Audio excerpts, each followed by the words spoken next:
University کے vice chancellor جناب doctor Fateh Muhammad صاحب کا تہہ دل سے شکر گزار ہوں کہ انہوں نے ہمیں آپ کے سامنے کچھ بولنے کا اور اپنے خیالات کے اظہار کا موقع فراہم کیا، اور اس کے بعد یونیورسٹی کی جو انتظامیہ ہے میں سب کا شکر ادا کروں گا۔ وقت بہت تھوڑا ہے، تو تھوڑے وقت میں کم وقت میں چاہوں گا کہ اپنا پیغام جلد سے جلد آپ تک پہنچا سکوں۔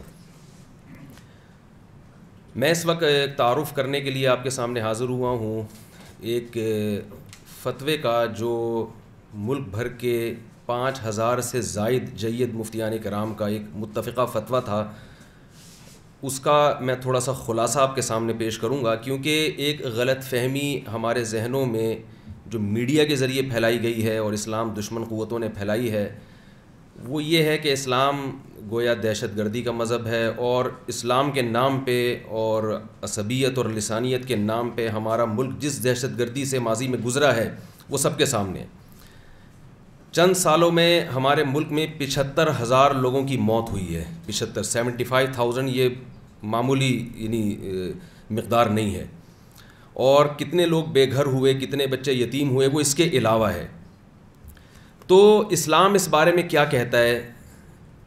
2017 میں 2017 میں مئی میں جناب صدر ممنون حسین نے باقاعدہ ایک تقریب منعقد کر کے اس فتوے کا اعلان کیا تھا، اس کو اناؤنس کیا تھا، اور اس کی خصوصیت یہ ہے کہ 5000 مختلف مکاتب فکر کے علماء، کسی ایک مسلک کے نہیں بلکہ پاکستان میں جتنے مختلف مکاتب فکر کے علماء ہیں ان میں 5000 سے زائد جید مفتیان کرام کے اس پہ دستخط ہیں، اور مختلف زبانوں میں اس کا ترجمہ ہوا، فرینچ میں، انگلش میں، جرمن زبان میں، اور اسپینش میں، ٹرکش میں، اور پھر بین الاقوامی سطح پہ بھی اس کو مقبولیت حاصل ہوئی ہے۔ مصر کے جو جامعہ ازہر کے شیخ ہیں ان کے بھی سگنیچر ہیں اس پر، اور امام کعبہ کے بھی اس پہ سگنیچر ہیں۔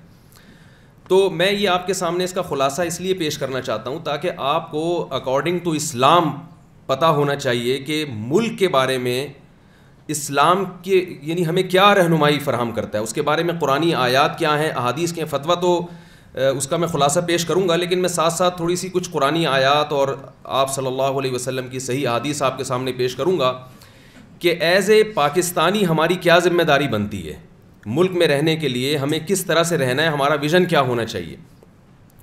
تو اس فتوے میں ایک اہم پوائنٹ کی بات یہ ہے کہ ہمارے ذہنوں میں یہ بات ڈالی گئی ہے کہ پاکستان ایک اسلامی ریاست نہیں ہے، ایک لبرل ملک ہے، ایک سیکولر کنٹری ہے۔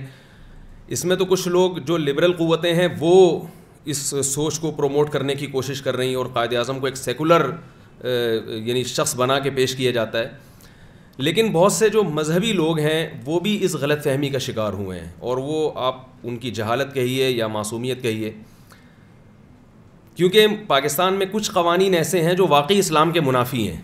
ان قوانین کو ہائی لائٹ کر کے، یا جو ہماری عدالتوں میں ظلم ہے اور جو کچھ کرپشن ہے، ان چیزوں کو ہائی لائٹ کر کے یہ باور کرایا جاتا ہے کہ پاکستان ایک غیر اسلامی ملک ہے۔ تو ظاہر ہے جب پاکستان کو آپ فرض کر لیں گے کہ غیر اسلامی ملک ہے، تو جو جذبات آپ کے ملک سے محبت کے ہونے چاہیے اور ملک پہ جان کٹانے کا جو جذبہ، جان دینے کا جو جذبہ ہونا چاہیے وہ نہیں ہوتا۔ آپ دیکھیے نا کہ انڈیا کے لوگ بھی اپنے ملک کے لیے جان دینے کی کوشش کرتے ہیں، محبت کرتے ہیں، اور پاکستانی بھی، لیکن دونوں کے جذبات میں زمین آسمان کا فرق ہے۔ ان کے پائلٹ ہماری سرحد میں داخل ہوتے ہیں اور ہمارے پائلٹ اڑ کے ان کے 2 جہاز گرا دیتے ہیں، اور وہ صرف دعوے ہی کرتے رہتے ہیں۔ تو اس کے پیچھے ایک جذبہ ہے شہادت کا، اور ان بشارتوں کا جو رسول اللہ صلی اللہ علیہ وسلم نے مجاہدین کے لیے جو خوشخبریاں دی ہیں شہداء کی۔ تو ہماری جو فورسز ہیں ان میں جو جہاد کا جذبہ ہے وہ کسی غیر مسلم ریاست میں وہ جذبہ نہیں ہو سکتا۔ تو اگر آپ اس پاکستان سے اسلام کا نام ختم کر دیتے ہیں تو یہ جذبات نہیں رہیں گے پھر۔ تو میں سب سے پہلے آپ کے سامنے یہ بتاؤں گا کہ پاکستان ایک 100% اسلامی ریاست ہے۔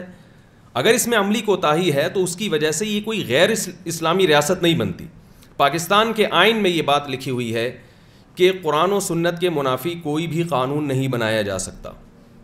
یہ ایسے ہے جیسے کوئی غیر مسلم جب کلمہ پڑھ کے اسلام قبول کرتا ہے تو وہ تمام اسلامی احکامات کا التزام، میں تھوڑی سی گاڑی اردو استعمال کر رہا ہوں چونکہ مدارس میں پڑھتے ہیں تو پھر ہماری اردو تھوڑی سی مرزا غالب اور علامہ اقبال کا اس میں تھوڑا سا لک آ رہا ہوتا ہے۔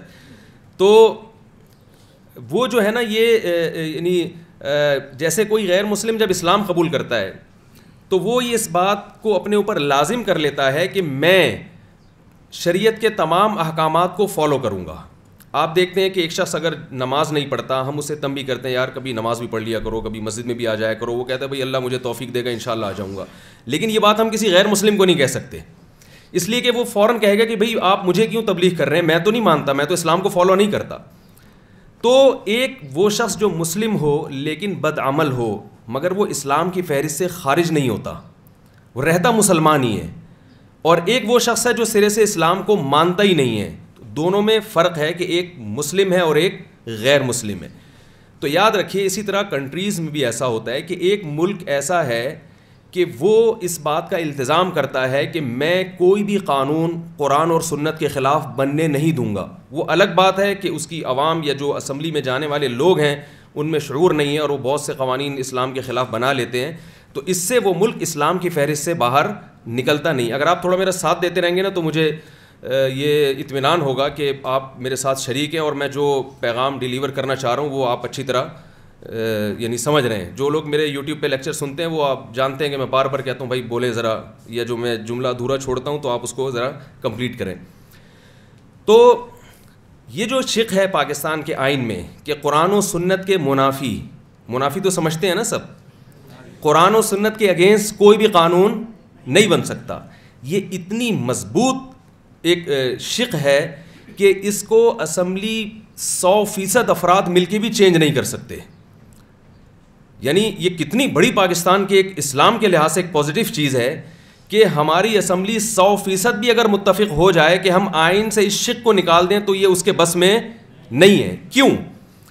اس لیے نہیں ہے کہ انڈیا اور پاکستان میں جو علیحدگی ہوئی تھی وہ اسی بیس پہ ہوئی تھی کہ مسلمانوں کو ایک اسلام کو نافذ کرنے کے لیے ایک الگ ریاست چاہیے. اگر پاکستان میں یعنی اس آئین میں یہ شق کو نکال دیا جائے تو انڈیا بین الاقوامی عدالت میں پاکستان کے خلاف کیس کر سکتا ہے کہ سیپریشن کی جو بیس تھی وہ ختم ہو گئی ہے, لہذا انڈیا اور پاکستان کو ملا کر ایک کر دیا جائے.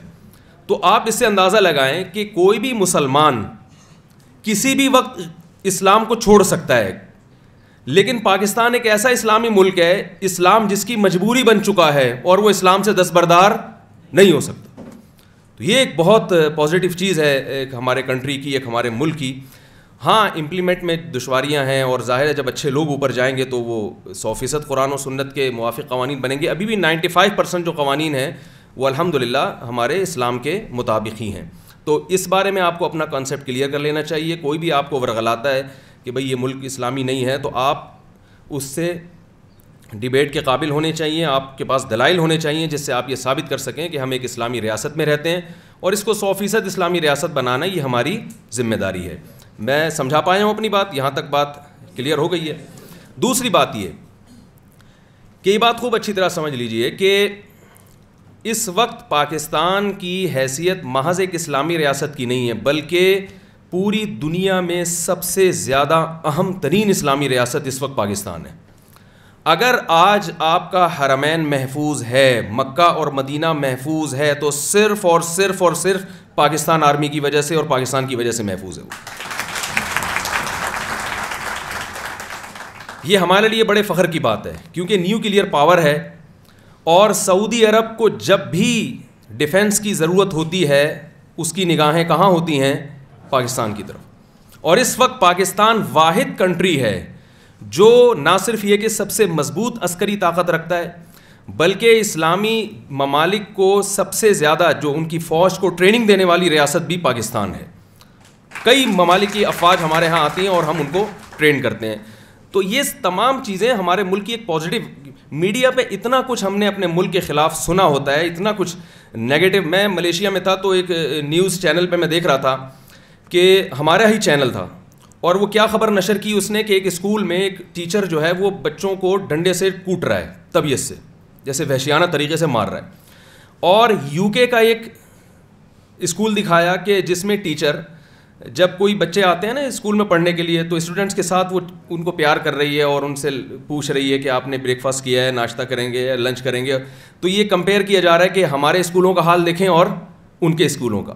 تو آپ بتائیے کہ دنیا میں کوئی بھی قوم ایسی نہیں ہے, کوئی بھی نیشن ایسی نہیں ہے جو اپنی برائیوں کو ہائی لائٹ کرتی ہو. ہمیشہ اپنی اچھائیوں کو ہائی لائٹ کیا جاتا ہے تاکہ لوگوں میں مزید اچھائیوں کا جذبہ پیدا ہو. تو میں نے اس وقت ساتھیوں سے کہا, میں نے کہا آپ اس چینل کو دیکھیں کہ پورے ملک میں شاید کسی ایک اسکول میں ایسا ہو رہا ہو, اور وہ بھی کوئی جزوی واقعہ ہوگا, وہ شاید اس ٹیچر جو ہیں گھر میں ان کا پھٹا ہوا ہوگا اور وہ اپنی جو ہے نا وہ ہاں وہ وہاں آ کے نکال رہے ہوں گے اور انہوں نے اس کو ہائی لائٹ کر دیا. سارے اسکولوں میں تو ایسا نہیں ہوتا. تو ہمیں اپنے ملک کے بارے میں ذہن کو صاف رکھنا پڑے گا کہ الحمدللہ ابھی بھی ہمارے ملک میں جو پازیٹیو چیزیں ہیں وہ نیگیٹو سے الحمدللہ زیادہ ہیں. اگر آپ مجھے اجازت دیں میں ایک چھوٹا سا واقعہ سناتا ہوں. ایک صاحب نے کینیڈا سے مجھے فون کیا کہ مفتی صاحب میں اپنے والد کو پاکستان سے کینیڈا بلا رہا ہوں علاج کے لیے.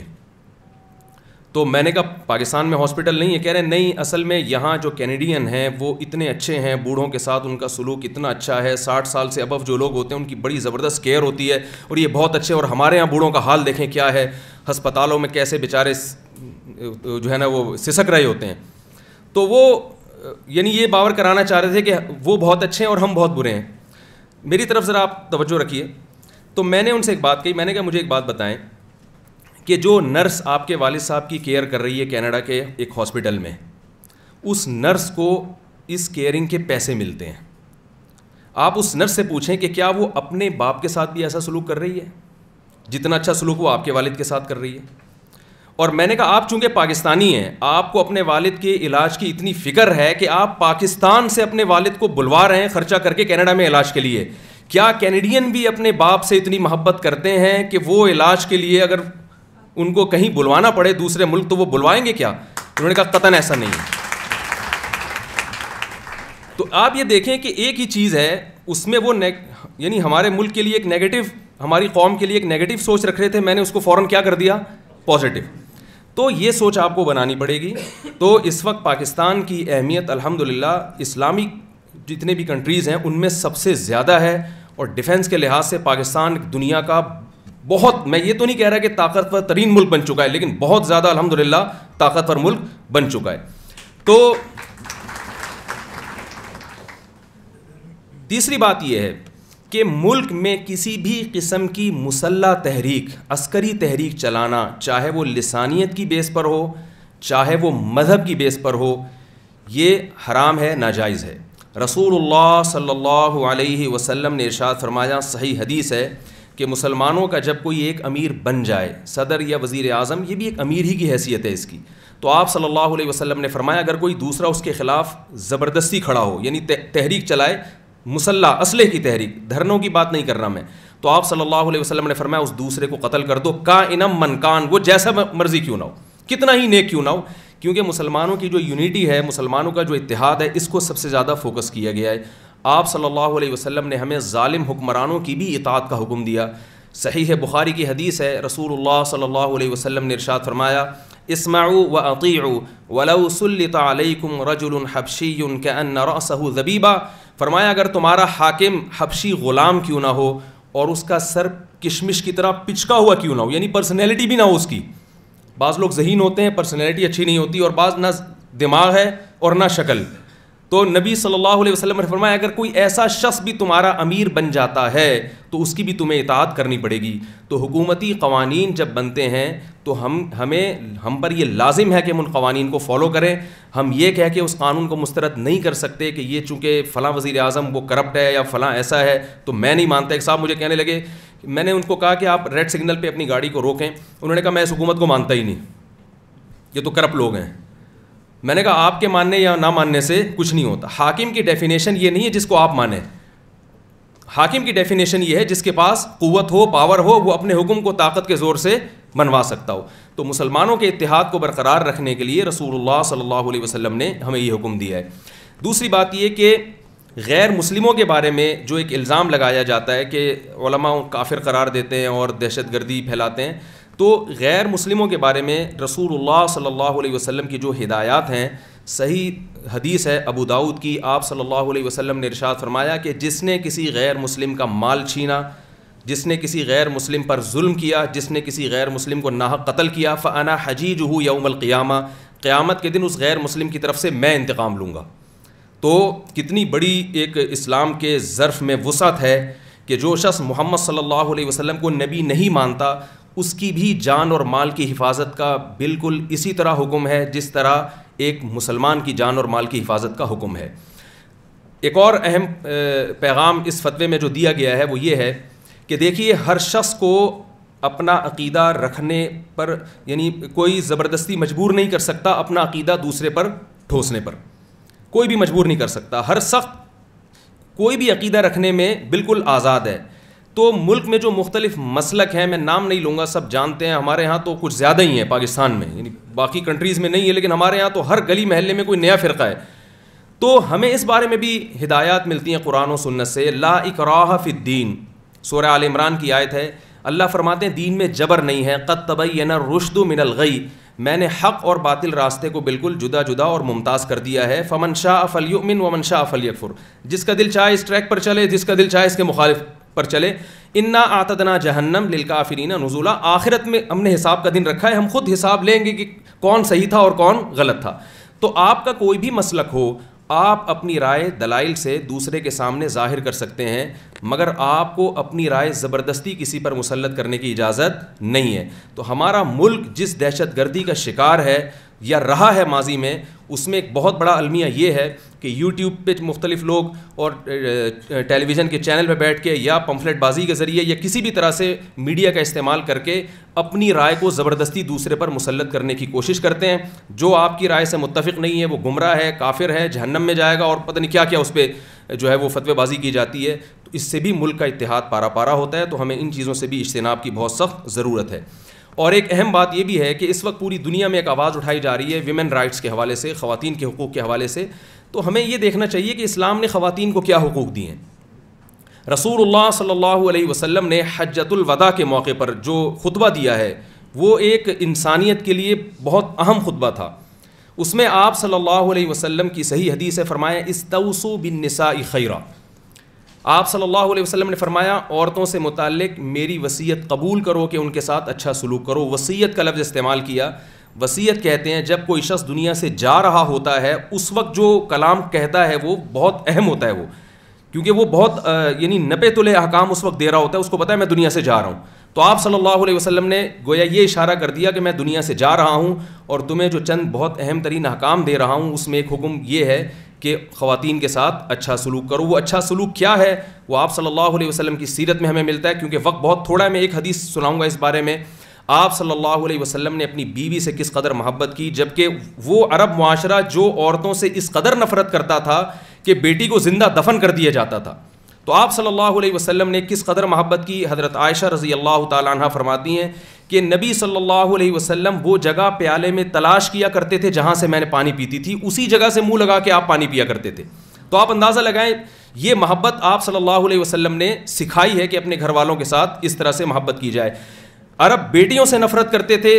صحیح ہے مسلم کی حدیث ہے, آپ صلی اللہ علیہ وسلم اپنی بیٹی کی بیٹی حضرت زینب کو کندھے پہ اٹھا کے لایا. آپ صلی اللہ علیہ وسلم نے ظہر کی نماز کا وقت تھا, صحابہ کہتے ہیں ہم حیران تھے کہ آپ مسجد کے امام ہیں اور اپنی نواسی جو تقریباً 2-2.5 سال کی عمر تھی اس کو کندھے پہ اٹھا کے لا رہے ہیں, اور اسی دوران اقامت ہوتی ہے, اسی دوران آپ نے نماز پڑھائی ہے. جب آپ رکوع میں گئے ہیں تو بچی کو کندھے سے اٹھا کے نیچے رکھا, سردے کے بعد جب دوسری رکعت کے لیے کھڑے ہوئے تو کندھے اس پہ دوبارہ رکھ لیا.